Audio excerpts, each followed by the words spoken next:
Hi friends, welcome back to our channel ఆరు9 vlogs. ఈరోజు వీడియోలో శామగడ్డ పులుసుని ఈజీగా ఎలా ప్రిపేర్ చేసుకోవాలో చూడండి ఫ్రెండ్స్. హెల్దీ అండ్ టేస్టీగా ఉంటుంది.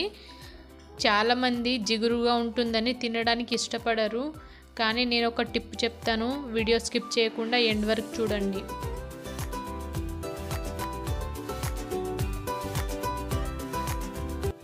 ముందుగా స్టవ్ ఆన్ చేసుకొని మందంగా ఉండే గిన్నె పెట్టుకోవాలి.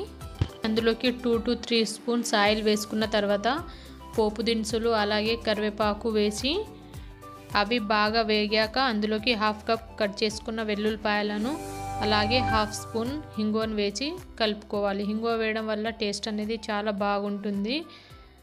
అలాగే ఇందులోకి 1.5 స్పూన్ పసుపు వేసి కలుపుకోవాలి. ఇప్పుడు ఇందులోకి సన్నగా కట్ చేసుకున్న 2 మీడియం సైజ్ ఆనియన్స్ని వేసి మొత్తం బాగా కలిసేలా కలుపుకోవాలి.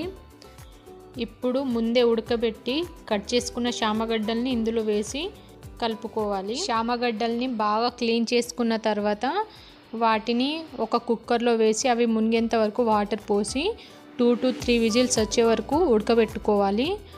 ఉడకబెట్టుకున్న తర్వాత వాటి మీద ఉండే పొట్టును తీసేసి వాటిని మరీ సన్నగా కాకుండా వీడియోలో చూపిస్తున్న విధంగా కట్ చేసుకోవాలి.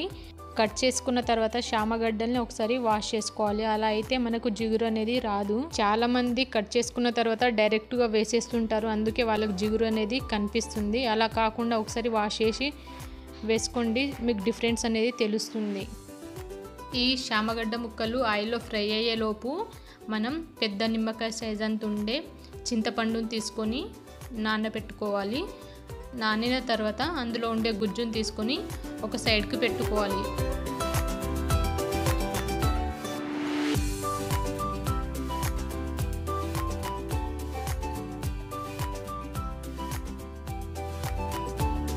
ఈ శామగడ్డ ముక్కలు ఆయిల్లో బాగా ఫ్రై అయిన తర్వాత ఇందులోకి 3 స్పూన్స్ కారం అలాగే 1 స్పూన్ సాల్ట్,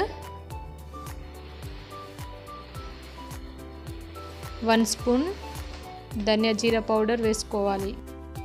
ఈ మసాలా మొత్తం ఆయిల్లో బాగా ఫ్రై అయ్యేంత వరకు కలుపుకోవాలి.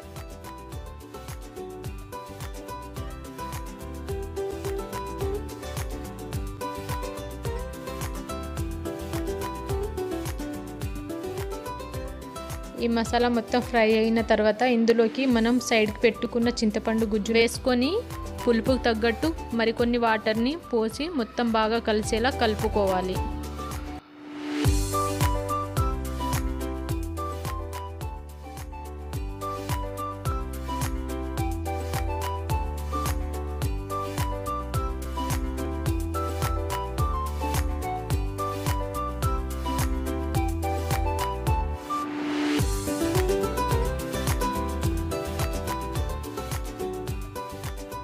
ఇలా కలుపుకున్న తర్వాత ఇప్పుడు పులుపును బ్యాలెన్స్ చేయడానికి చిన్న నిమ్మ సైజ్ అంత ఉండే బెల్లం ముక్కను వేసుకొని మొత్తం బాగా కలిసేలా కలుపుకోవాలి. కలుపుకున్న తర్వాత పైనుంచి కొంచెం కొత్తిమీరను వేసి ఒకసారి కలుపుకోవాలి.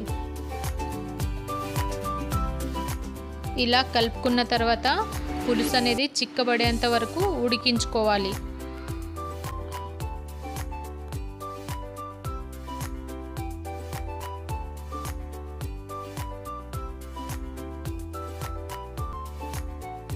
ఇక్కడ చూడండి పులుసు అనేది ఎంత చిక్కగా అయిందో. శామగడ్డ ముక్కలు కూడా చాలా బాగా ఉడికాయి.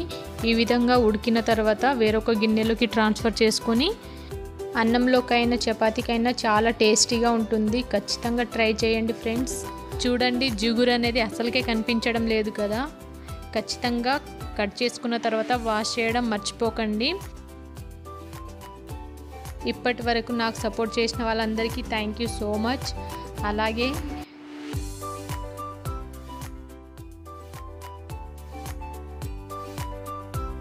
మీకు నా వీడియోస్ నచ్చితే లైక్ కొట్టి షేర్ చేయడం మర్చిపోకండి. అలాగే సబ్స్క్రైబ్ చేయడం అసలుకే మర్చిపోకండి ఫ్రెండ్స్. బాయ్.